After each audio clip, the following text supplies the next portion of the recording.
কি আর আসবে না? শিশুর এমন প্রশ্নে অনেকেই চোখের পানি ধরে রাখতে পারেননি। গাজীপুরের টঙ্গীতে খোলা ড্রেনে পড়ে প্রাণ হারানো ফারিয়া ইসলাম জ্যোতির মরদেহ মঙ্গলবার রাতে গ্রামের বাড়ি চুয়াডাঙ্গার বাগানপাড়ায় পৌঁছালে তার যমজ দুই শিশু সন্তানের আহাজারিতে বাতাস ভারী হয়ে ওঠে।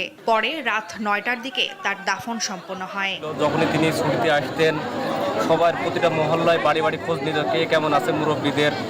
আমাদের মেয়ে আমাদের জীবন থেকে চিরকালের জন্য হারিয়ে গেল।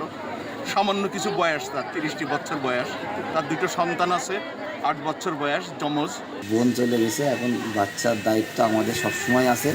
সে যেভাবে ভালো থাকবে, আমার বোনের যেখানে যা প্রপার্টি আছে তার যে অংশীদার তারা হয়, আমরা বেঁচে থাকা অবস্থায় তার সব কিছু আমরা সংরক্ষণ করব এবং তাদের হাতে বুঝাই দেব। জ্যোতি দীর্ঘদিন রাজধানীর একটি ঔষধ কোম্পানিতে চাকুরি করতেন। দুই যমজ সন্তান নিয়ে ঢাকার মিরপুরে থাকতেন তিনি। ডিউটিরত অবস্থায় গত রোববার গাজীপুরের ইম্পেরিয়াল হাসপাতালে ভিজিটে গিয়ে ফেরার পথে টঙ্গী হোসেন মার্কেট এলাকায় একটি খোলা ড্রেনে পড়ে নিখোঁজ হন তিনি। ৩ দিন পর মঙ্গলবার সকালে শালিকচূড়া বিল থেকে তার মরদেহ উদ্ধার করা হয়। ফারজানা আফরোজ টুম্পা, নিউজ ডেস্ক, দেশ টিভি।